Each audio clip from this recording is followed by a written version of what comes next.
In early February, the Sacramento Kings acquired Domantas Sabonis in a trade with the Indiana Pacers. This was a move that the Kings saw as finally getting that secondary star to pair alongside De'Aaron Fox. Now with this pairing, the Kings went into the offseason with the mindset of adding on assets to complement Fox and Sabonis. They drafted Keegan Murray, someone who could potentially be a two-way player at the forward spot. Murray was a Summer League MVP and showed tons of promise as a guy who can work off ball, shoot, handle the ball, as well as an athletic, versatile defender. Murray showed promise in Summer League, defending smaller and bigger players. He has the length and lateral quickness to keep the ball in front. He also pairs extremely well with Fox and Sabonis as a transition threat, someone who can run out with these guys. Keon Ellis, a 6'6" undrafted guard, was someone who turned some heads in Summer League. He was a defensive presence, being an active defender at the point of attack, as well as showing some offensive flashes. The Kings signed him to a two-way deal, and his development could be something to take note of. They also went out and acquired two shooters that complement the stars. Malik Monk, a microwave scorer who can create his own shot, and he shot efficiently last season, shot the three ball at 39%. They got another shooter in Kevin Huerter who shot 39% from three as well.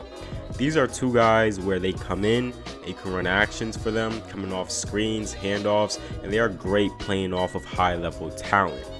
Huerter is also a guy who can also make some good decisions with the ball in his hands when he has the opportunity. He's solid handling the ball, creates shots, and makes plays. He's also a solid defender as well.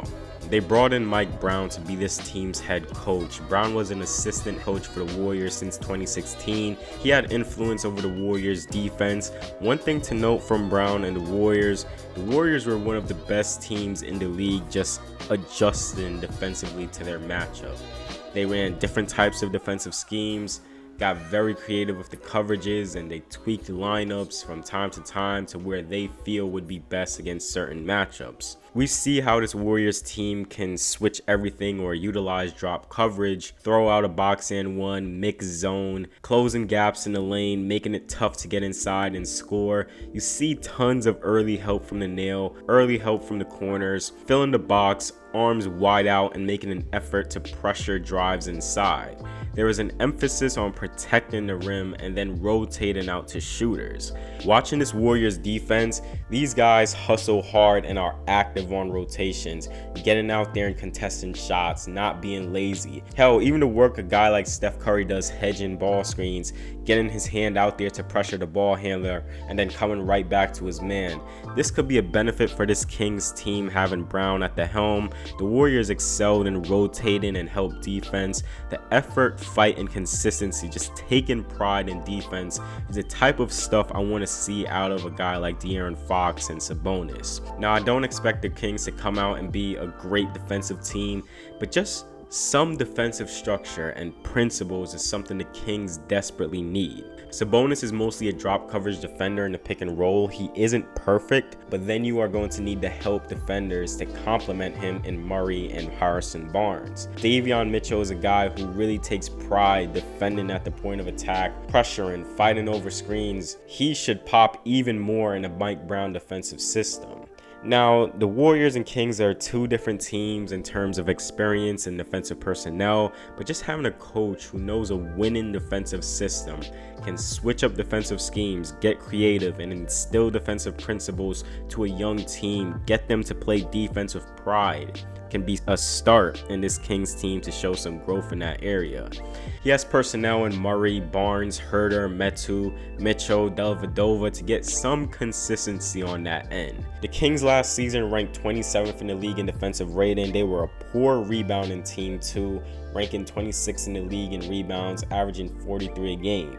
They ranked 28th in opponent field goal percentage at 48%. They got beat up inside. Teams would shoot 67% at the rim against them, and also teams shot 37.5% from three against them according to Cleaning the Glass.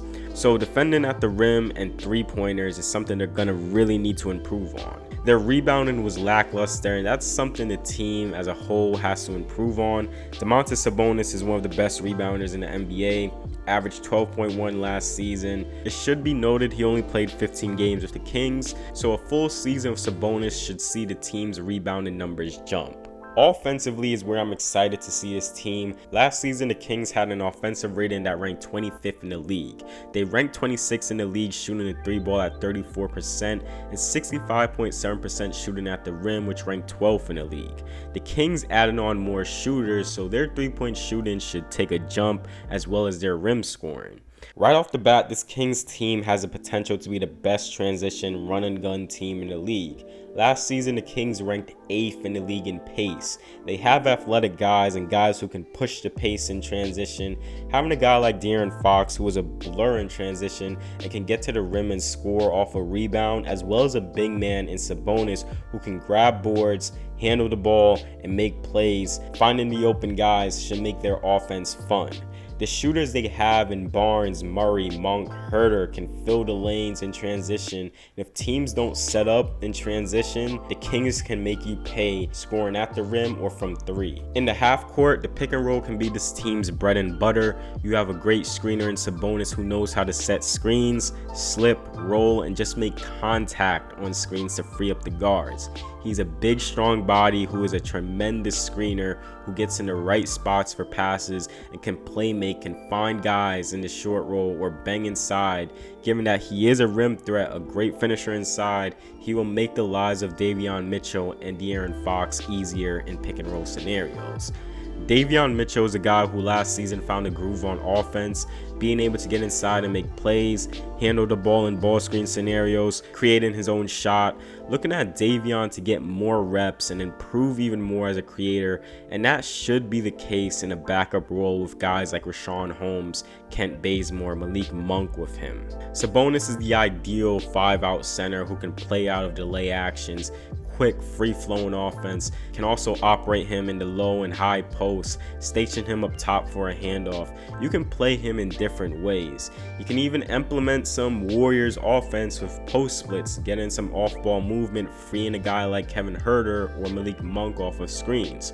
Utilizing fake handoffs to get Sabonis going to the rim, and also inverted ball screens. The Warriors use inverted ball screens for Draymond, and Sabonis with his handle can thrive in this. Empty side pick and rolls, which the Kings already saw some success from last season, utilizing that screening ability from Sabonis to create havoc and have shooters spaced on the weak side.